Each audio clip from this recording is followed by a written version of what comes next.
যাকে আযাব দেওয়া হচ্ছে কবরে সেই বুঝতে পারবে।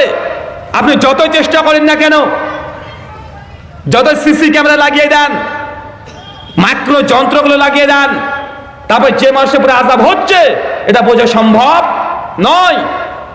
একজন আবার বুদ্ধি বের করে বলছে যে হুজুর, এই কবে নবী আদম দুনিয়া থেকে চলে গেছে?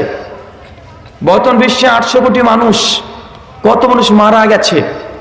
হুজুররা বক্তব্য দিয়ে বলে যে আল্লাহ কিয়ামতের মাঠে বিচার করবে মাত্র 2.5 থেকে 3 ঘন্টা সময় লাগবে। কত ঘন্টা লাগবে? 2.5 থেকে 3 ঘন্টা। মানে আসরের ওয়াক্তে আল্লাহ বিচারের কাজ শুরু করবেন, মাগরিবের আজানের আগেই আল্লাহর বিচার কমপ্লিট হয়ে যাবে। উনার প্রশ্ন যে হুজুর, এত তাড়াতাড়ি আল্লাহ কিভাবে হিসাব করবে?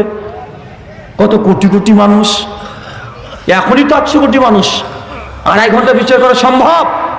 তো কিভাবে আল্লাহ বিচার করবে? দেখে কেউ জাহান্নামী ভুল করে যেটাকে জান্নাতে ঢুকিয়ে দেয়, ও মনে করছে আপনাদের ওই পাড়ার মেম্বার আছে, ওরকম বিচারক আল্লাহকে।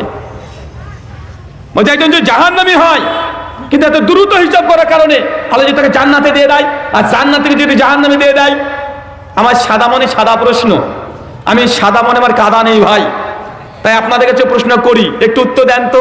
আচ্ছা, যখন জ্বর হয়, জ্বর হয় তো আপনাদের? জ্বর হওয়া খারাপ কিছু নয়। জ্বর যদি হয়, হাদিসে মুবারাকাত আল্লাহ নবী বলছেন তোমরা জ্বরকে গালি দিও না। এই জ্বর হচ্ছে জাহান্নামের আগুন থেকে মানুষকে আল্লাহ বাঁচাতে চায়। জাহান্নামের আগুন অনেক ভয়ঙ্কর, তাই আল্লাহ এই দুনিয়াতে মানুষকে জ্বর দেয় যেন তার গুনাহকে আল্লাহ সুবহানাহু ওয়া তাআলা ক্ষমা করতে পারে। এই বান্দা যেন জাহান্নামে দাও দাও করে না জ্বলে, এই জন্য দুনিয়াতে আল্লাহ জ্বর দিচ্ছে, কারণ আপনার গুনাহ ঝরানোর জন্য। কিসের জন্য কথা বলেন? মুমিন কোনো সময় তো হতাশ হয় না।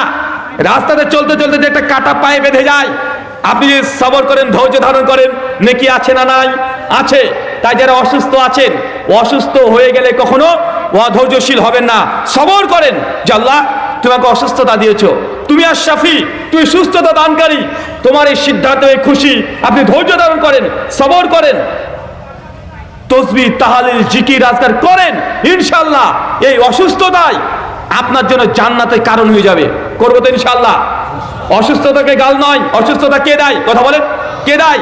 আল্লাহ সুবহানাহু ওয়া তাআলা দেয়। তিনি সুস্থ করেন, তিনি আর শাফি। তার কাছে চাইবেন যে আল্লাহ তুমি আমাকে পরিত্রাণ দান করো।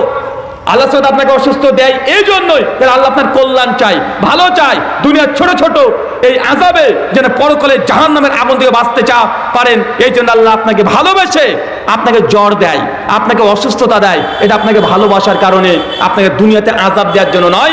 মুমিনদেরকে আল্লাহ এই জন্য দেয়। আল্লাহ সুবহানাহু ওয়া তাআলা যারা